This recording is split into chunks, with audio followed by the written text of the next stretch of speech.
Eu nem queria abrir os olhos. Porque eu não sabia o que ia ver, o que ia sentir ou descobrir. Eu estava totalmente confuso, abalado. Mas eu estava vivo. Vivo. De repente, eu senti o combustível pingando em mim.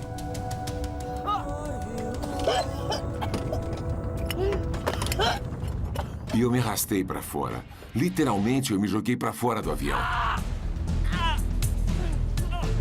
Com tanta gasolina espalhada por todo canto, o fogo é o maior perigo.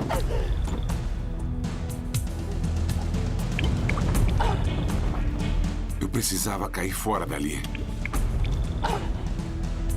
Mas não podia mexer as pernas. Eu não conseguia fazer nada com as minhas pernas. Apesar de tudo, eu tinha saído do avião e aquilo tinha virado um pesadelo.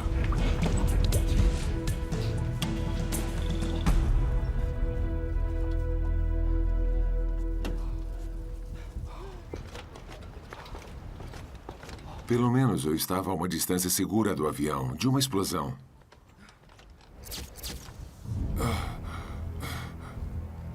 De repente eu pensei, socorro. Eu tenho que mandar um sinal de socorro. O avião virou uma bomba relógio. Mas o rádio a bordo talvez ainda funcione. Ninguém sabe onde ele está, nem que sofreu um acidente e que está gravemente ferido. Ele precisa pedir socorro. Eu me lembro que fiquei apavorado quando pensei em me arrastar de volta até lá.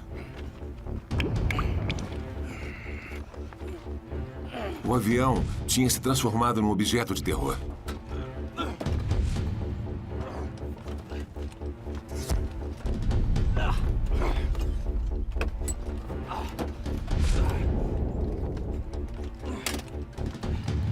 Mayday, Mayday, Mayday! Mayday, Mayday! Mas o rádio não funciona. O aparelho estava fervendo. Porque a queda tinha provocado um curto-circuito nas baterias e tinha literalmente fritado minha única possibilidade de sobrevivência, o rádio de emergência. Eu pensei, voltei até esse inferno para nada. Isso não é bom. Tenho que cair fora daqui, ficar o mais longe do avião que eu puder. E aí veio a dor.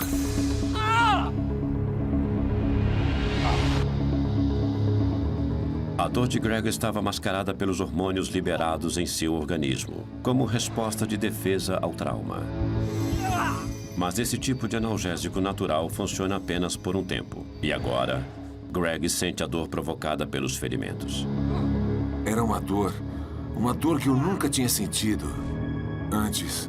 Eu nunca tinha sentido uma dor que chegasse nem perto daquilo.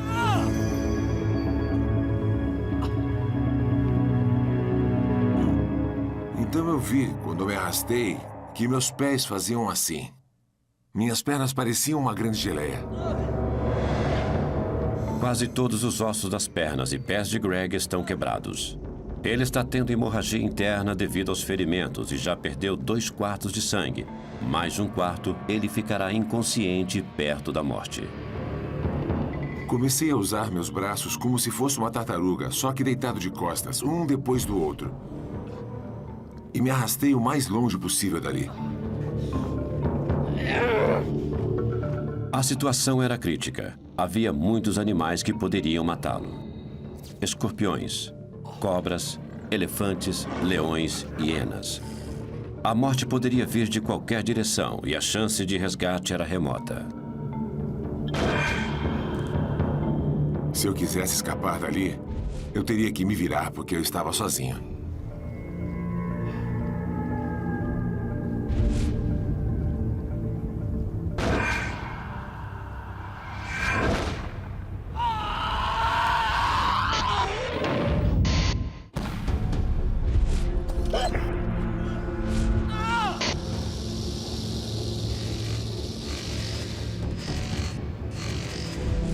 O preservacionista Greg Rasmussen está paralisado pela dor há mais de meia hora, desde que seu avião caiu.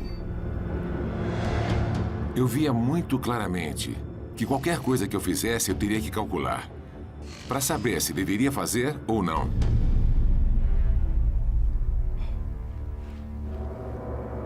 Eu sentia muita dor nos tornozelos. Era como se eles fossem explodir. Eu estava usando botas e é claro que não tinha espaço para as pernas incharem. Havia muitos animais que poderiam matá-lo. Escorpiões, cobras, elefantes, leões e hienas. A morte poderia vir de qualquer direção e a chance de resgate era remota. Se eu quisesse escapar dali, eu teria que me virar porque eu estava sozinho.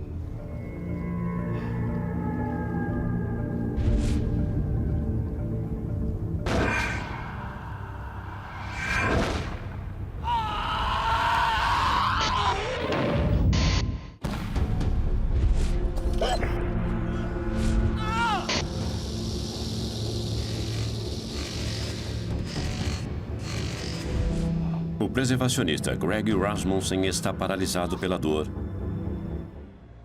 E pensei que aquilo realmente tinha acontecido como eu tinha previsto.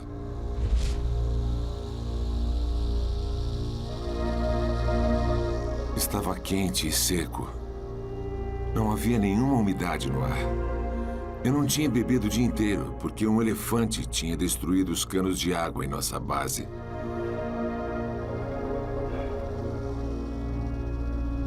Aquilo não era como sentir sede. Era mais como estar sendo torturado. Ficar tudo tão seco que a sua pele parece outra coisa.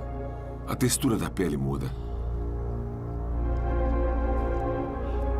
Totalmente exposto ao sol, Greg está desidratando de uma forma perigosa, perdendo quase 1 litro de água por hora. Se ele não agir rápido, poderá estar morto antes do fim do dia, a não ser que seus vizinhos o matem antes. Eu estava caído lá e me lembro que bem perto tinha uma árvore seca, quase morta. Aí um abutre se aproximou e pousou nela. Eu pensei, ainda não estou pronto. Eu estava deitado lá e ficava ouvindo o combustível do avião pingando. Aquilo era uma tortura. Era como se ele estivesse falando: estou aqui, não chega perto que eu vou explodir. Greg logo sofrerá alucinações. Ele está sendo cozido pelo calor. Sua pressão sanguínea está caindo, seu pulso está acelerado e ele está ficando tonto. Ele sabe que precisa sair do sol agora. Eu estava fervendo. Eu olhei para o avião e aquela sucata era o único abrigo em toda a área. Resolvi, com fogo ou sem fogo, eu tenho que voltar. Eu vou voltar para o avião.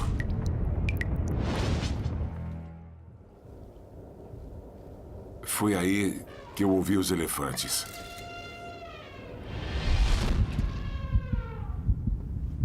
Eu pensei, sem pânico, nada de pânico. Não entre em pânico, senão você morre. Eles estavam vindo bem na minha direção e o som era cada vez mais alto. Neste momento, o conhecimento de Greg não o conforta muito. Ele sabe bem como os elefantes podem ser perigosos. Se eles detectam você no momento certo, isso é bom. Se eles detectam você tarde demais, aí é um problema. Porque você está no raio de alcance deles. E eu pensei, se o vento estiver na direção errada e eles não me virem até o último minuto, eu vou ter problemas. Dava até para ouvir o som deles farejando o ar. De repente, eu ouvi aquele som imenso. Eu lembro que pensei, não me esmague, por favor. E senti um medo terrível dele me esmagar.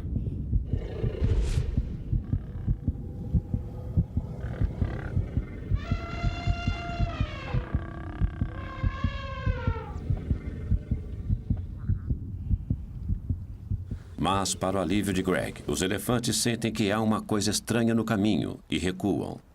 Eu quase chorei naquela hora. Mas percebi que eu não poderia chorar, mesmo que quisesse. Eu não tinha líquido no corpo para formar as lágrimas.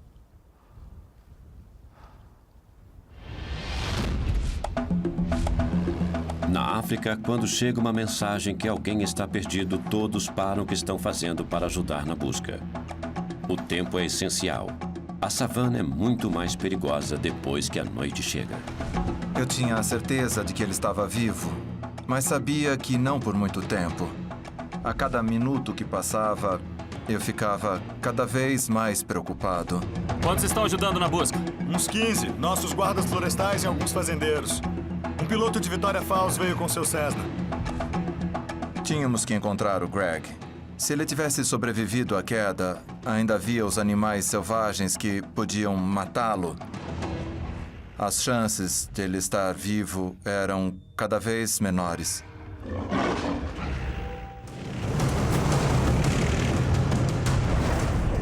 Quando Ken Hildebrand cai de seu quadriciclo numa remota área deserta canadense, ele fica preso no chão congelado sob meia tonelada de metal.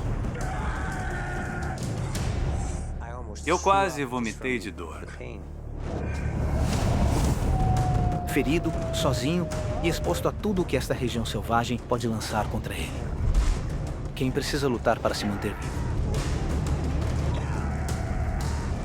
Tudo o que ele pode fazer é torcer para que alguém o encontre antes que ele congele até a morte, ou que os predadores se aproximem e avancem para matar. Minhas chances eram muito pequenas. Muito mesmo.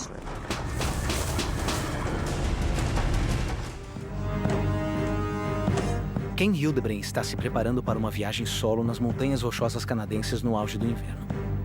E ele sabe que é melhor não deixar nada ao acaso.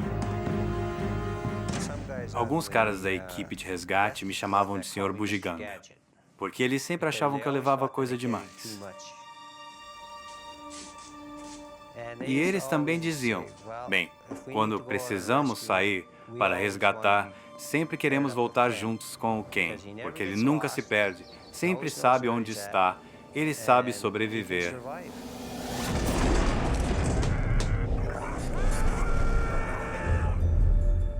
Sabe, eu tô indo até Bob Creek para recolher algumas armadilhas, mas devo voltar a tempo. Pode demorar 1 hora. Ou talvez 3. O especialista em sobrevivência vai para as montanhas sozinho regularmente. E não confirma os planos de seu retorno com a família e amigos. Olha, se eu não aparecer, a gente vê isso quando ela voltar, tá bom?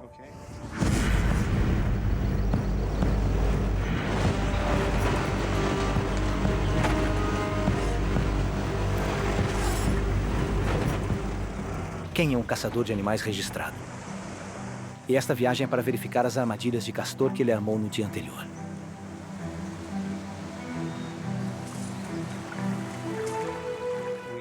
Nós armamos armadilhas para manter uma população saudável de animais. E os castores são roedores. O objetivo é tentar manter os castores de se multiplicarem demais.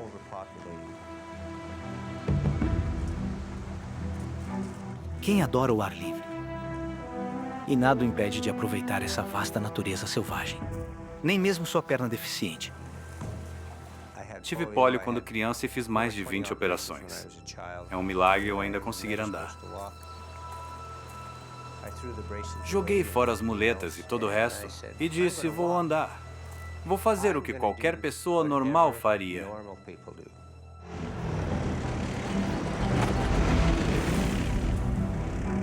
Se mover por esta região remota é um verdadeiro desafio.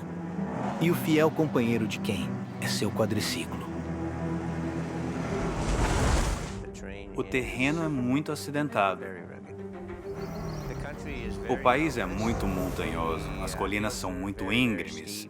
E há muitos lugares na minha linha de armadilhas que até pessoas muito boas de quadriciclo nem sequer enfrentariam. O passeio de hoje é ainda mais perigoso. O quadriciclo está carregando muito peso extra. Meu quadriciclo, sem qualquer combustível nele, pesa 270 quilos. Os castores, de 15 a 20 quilos cada um. E com 3 galões de gasolina, deve chegar perto de 500 quilos. Uma caminhonete pequena deve pesar isso. A temperatura cai abaixo de 0. E o vento começa a soprar mais forte. Então Ken decide encerrar por hoje.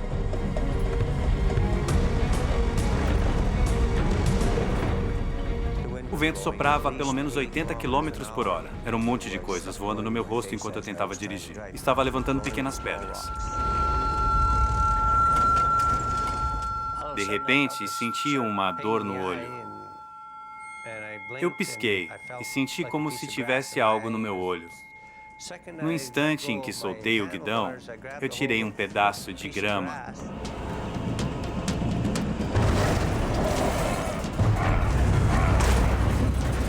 E o quadriciclo capotou. Eu estava caindo e podia sentir a moto me seguindo. Não havia nada que eu pudesse fazer.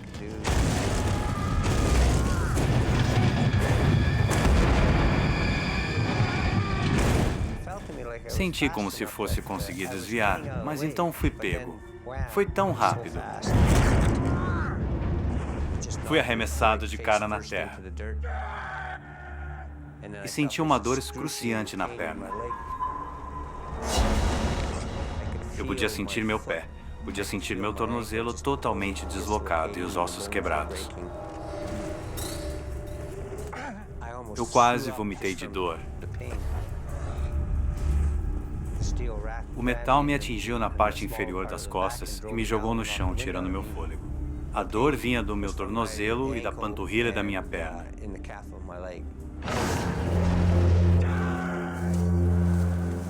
Eu não conseguia empurrar e me erguer o suficiente para mover a moto. Não importava como eu tentasse mover as pernas, eu não conseguia. O quadriciclo carregado prendeu Ken ao chão no meio do nada. Socorro!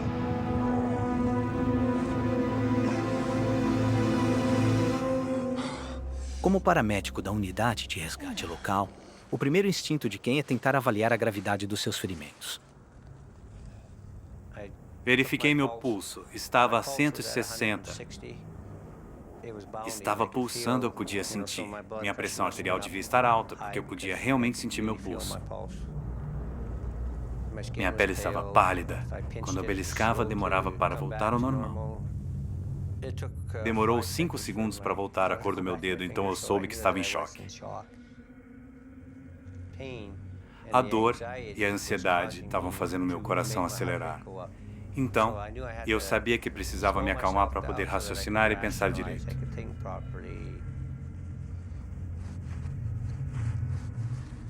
Ken aprendeu a lidar com a dor quando era criança, lutando contra a polio. Eu meio que bloqueio isso mentalmente. É impressionante a quantidade de dor que eu consigo bloquear. Ken não consegue alcançar as pernas, que sofreram todo o impacto do acidente. E ele só pode imaginar o tipo de dano que foi causado.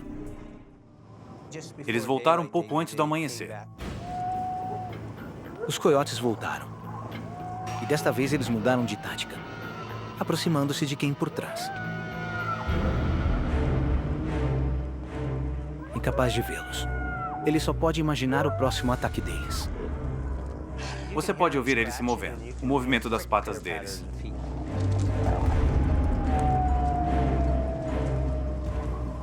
Então escutei um pequeno latido. E também a ouvir mais passos. Então eu não sabia se eles estavam a 200 metros ou logo atrás de mim. Eles estavam animados e se contagiando de excitação. Enquanto os coiotes se aproximam para o ataque final, eles descobrem um dos castores mortos que caiu do quadriciclo durante o acidente. Parecia que estavam brigando por ele. E pareciam bem perto.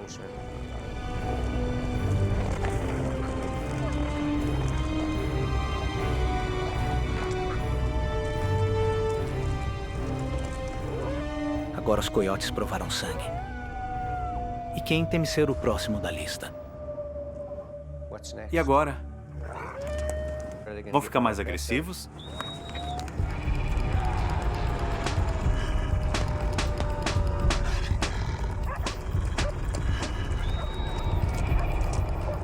A quantidade de barulho parece atrair a atenção dos cães na casa da fazenda próxima.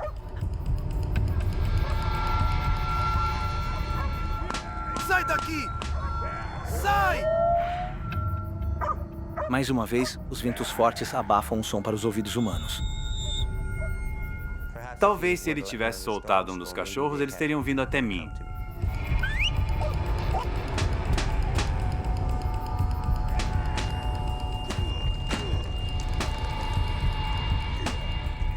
O barulho parece assustar os coiotes por enquanto.